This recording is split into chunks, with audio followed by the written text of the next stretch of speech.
I love small games. There is something satisfying about picking up a game and being able to complete it in one sitting. Goblins is a fantastic example of this concept. It's a micro shooter from David Syzmanski. Goblins is a 30-minute to hour-long experience with a trove of secrets and a surprising amount of replayability. But before really delving into the game, I want to talk about development and Syzmanski a bit. And to do that, I actually reached out to the man himself to answer a few questions. To my surprise, he actually responded. For background's sake, Syzmanski is a solo dev from rural Penn's Woods who is an avid lover of the first-person perspective. His first hit project was Dusk, a game everyone should play, and has since created a few more. When I asked why he wanted to create a small-scale shooter, Syzmanski had this to say. I've always been drawn to the concept of miniaturization in general, and simultaneously as I get older, I find I have more games than I have time to play all of them. The idea of a giant game that takes many dozens of hours to complete isn't as appealing to me as it used to be, and in fact I'm finding myself more drawn to shorter titles. I encountered a game on Steam called Cave Crawler, which was a little retro platformer that advertised itself as being short and sweet. I'm normally not a big platformer fan, but something about the minimalist art and the promise of a short experience drew me in. And I ended up playing the whole thing in roughly 20 minutes and I felt like I had a pretty complete and satisfying experience. That got me thinking about whether it was possible to pack a complete retro FPS into a similar time frame without it feeling truncated or simplistic, and Goblins was born. I completely get where he's coming from. In fact, I have a little anecdote of my own. Elden Ring, being the absolute leviathan that it is, consumed over 120 hours of my life last year. And yet, I think more about a little puzzle game called Save Room than I do Elden Ring. I'm more inclined to boot up Ramp, a Zen indie skating game, than I am to try to start a new Elden Ring character. Smaller games occupy less brain space and are therefore more memorable to me than something that will take 30 plus hours to complete. Syzmanski states that the bulk of work on Goblins began after the release of Iron Lung. That's another superb game by Syzmanski I'm never going to play. It combines my fears of the deep ocean and claustrophobia in one terrifying experience. Syzmanski's own estimate on when he started is somewhere between late March and early April. So we're talking about a total dev time of around 8 months. Not a bad turnaround time for a solo dev. Though, as Syzmanski states in his email, honestly there weren't any real issues of note, or at least anything much different than the usual hurdles that show up in game dev. There isn't much in Goblins that I hadn't already tackled with Dusk a few years ago, so it was mostly just rebuilding that framework but improving it based on what I'd learned the hard way with Dusk.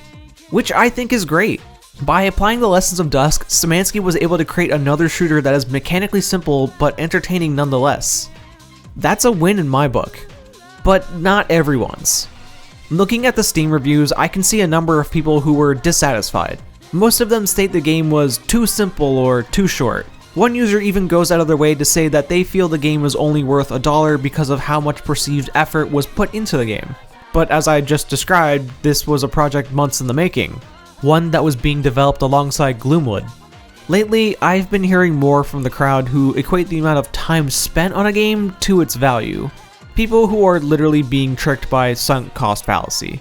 Personally, I think equating the quality of your time to a game's value is a much better metric to judge a game. It's easy. Did you enjoy your time or appreciate the experience? Then nothing was wasted. For those who live in the US, Goblins cost less than an hour's worth of work at minimum wage, after tax. Mathematically, it's worth your time. Moreover, I argue if you had fun for 30 minutes to an hour, what's the harm in paying $5? You're guaranteed to pay more to go see a movie, play mini golf, or go to your local Renaissance fair. I poked Syzmanski's brain about this one, and this was the response I got in return.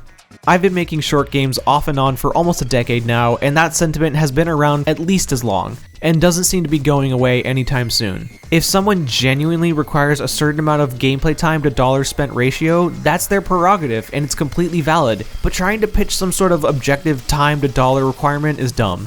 It's entirely dependent upon the player and what they're looking for. That's why Goblins, and every other game I've made, is extremely upfront about its length. And he's not wrong. Each player is ultimately going to decide what is fun and enjoyable for them. Only you can decide if something is worth your time and money. But what personally drives me a little nuts is that last line about length. The description states that Goblins is a micro shooter. It even tells you that the game can be beaten in 30 minutes. but yet people complain in the reviews and go as far as to refund the game. I guess you can't please everyone. Alright, enough talking around Chop Goblins. The game actually needs its due. The graphics on display are that late 90s to early aughts vintage. I personally enjoyed this style of low poly models and slightly muddy texture work. It reminds me a lot of the games I would play growing up. Nostalgia is a powerful thing, though I am impressed by the level variety for such a small game. Almost no two are alike. Grease in particular is visually stunning. It's a hard divergence from the predominantly dark colors of other levels, probably why it stands out from the crowd in my mind. That being said, many of the visuals here do have that Syzmanski flair, like how the title screen is just a Chop Goblin recreating the burning elbow meme. It's the little things you notice sometimes. Oh yeah, on top of nostalgic visuals, the game is incredibly stable. I didn't encounter a single crash during my playtime, though I might have found a bug or two. On top of being my favorite level visually, Grease also has my favorite music track. Just take a quick listen.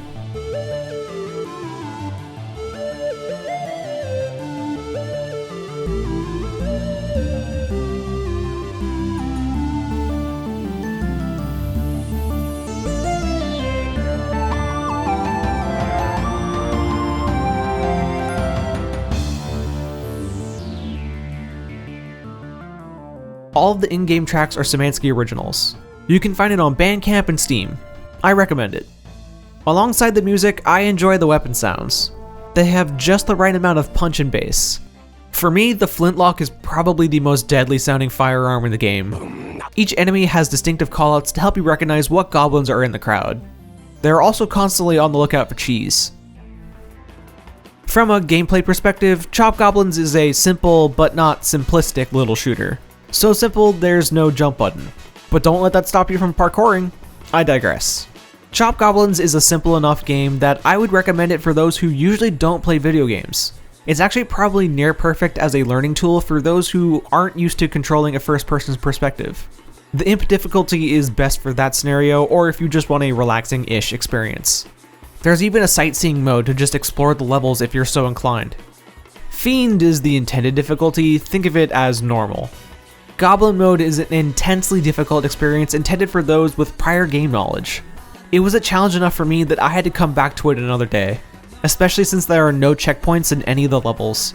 So if you die, it's back to the beginning of a level. Speaking of levels, Chop Goblins consists of 5 densely packed ones. They begin with the goblins' escape in a museum and end across the oceans of time to prevent Chop Goblin domination. 6 different types of goblins inhabit these levels, with new ones being introduced every level. They include regular choppers, long distance choppers, chop Karens, chop cats, buff chop, and cyber choppers. You'll find that it's very helpful to duck around corners when fighting anything with range attacks. Like I said before, they all have their own callouts, but also their own attacks. Chop Karens are the worst because they just hurl insults at you. Thankfully, you have a number of weapons to counter the goblins who chop. These include a dagger, flintlock, shotgun, auto-impaler, and the Staff of Corinthus. The dagger is assigned to your right mouse button once you acquire other weaponry. Of all the weapons, I think that the flintlock is the most satisfying to use, especially once you get a rhythm down and can almost turn it into a semi-auto. Though the staff is a close second. It's a functional rocket launcher that damages enemies around the blast. If I do have any complaints about the gameplay, it would be that I wanted just one more weapon. Mostly just to continue the trend of receiving a new weapon per level. At least there are some weapon upgrades hidden about. On that note, there are plenty of secrets. I probably haven't found all of them despite going through the game 3 times. Though I did cheat and ask Syzmanski about the employees only door of the museum. If you can't find the key, my suggestion is to look up. Chop Goblins is small but content rich and incredibly well made. I highly recommend it for yourself or as a gift for a friend. It's $5, short, and doesn't have the hour of onboarding that most games nowadays need. I highly recommend it as something to play while turning your brain off for a while. And to those wondering, where is all the cheese? Well, I'll just leave you with this last quote from Syzmanski. The real cheese was the enemies we chopped along the way. Thanks for watching. More garbage to come.